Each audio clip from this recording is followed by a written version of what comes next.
Hi, in this video we're going to talk about the structure of the antibody. Let's get started. An antibody is a Y-shaped globular protein that is produced by the body in response to an antigen. And the antibody can bind specifically to the antigen that it was made in response to. An antibody is also called an immunoglobulin. An antigen is any substance that elicits an immune response, in this case, the production of antibodies. Antigens can be parts of microbes like flagella and capsules, or they can be products of microbes, for example, toxins created by bacteria or viruses. They can also be non-microbial, so things like donated blood cells, pollen, and egg proteins can elicit an immune response. If you want to learn more about the antibody-antigen interaction, you can check out my video that covers it. But for now, we're going to move on and start talking about the structure of the antibody. Every antibody has at least two antigen binding sites. In this antibody that we're looking at right here, there are two antigen binding sites, and these antigen binding sites are the tips of the Y. And these antigen binding sites are identical. These are the parts of the antibody that will actually bind to a specific epitope or a specific region on an antigen.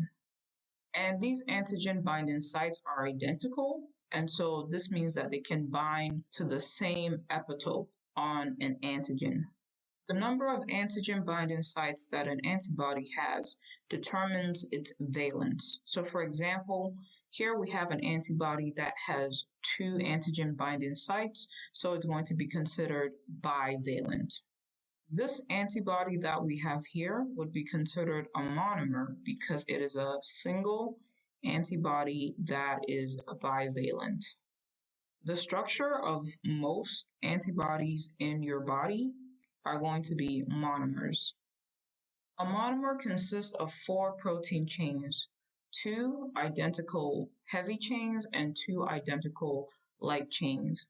And these chains are connected via disulfide bonds, which is represented in gray. In addition to the four protein chains, an antibody has two sections. An antibody has a constant region and a variable region. Let's talk more about the constant and variable region. If I were to take a sample of your blood, put it in a tube, centrifuge it, your blood will separate into three sections. One of these sections would be plasma. Let's say I took the plasma and I removed the clotting factors that are within the plasma. I would be then left with serum. In the serum, a majority of the proteins found in serum are going to be antibodies. If we were to take a look at the antibodies within the serum, we would find that there are many different versions of the variable region amongst the antibodies, thousands of versions of the variable region. As for the constant region, we would notice that there's only 5 types of constant regions amongst the antibodies. And it makes sense that there are many different versions of the variable region because keep in mind the variable region is where the antibody binds to an epitope. So throughout your life, you've encountered many different antigens with many different epitopes, and your body has made antibodies against those different epitopes that you've encountered. And so it makes sense that the variable region would have a high level of variation amongst the antibodies. The class of an antibody is dependent upon the constant region. So because there are only 5 types of constant regions, we have 5 classes of antibodies as a result. And you can check out my video that discusses the 5 classes of antibodies. As for the variable region, this is where the antibody binds to the epitope of an antigen. Although it's not visible in this image, if we were to zoom in, we'll see a specific shape. Here, we see how the variable region helps make up the antigen binding site.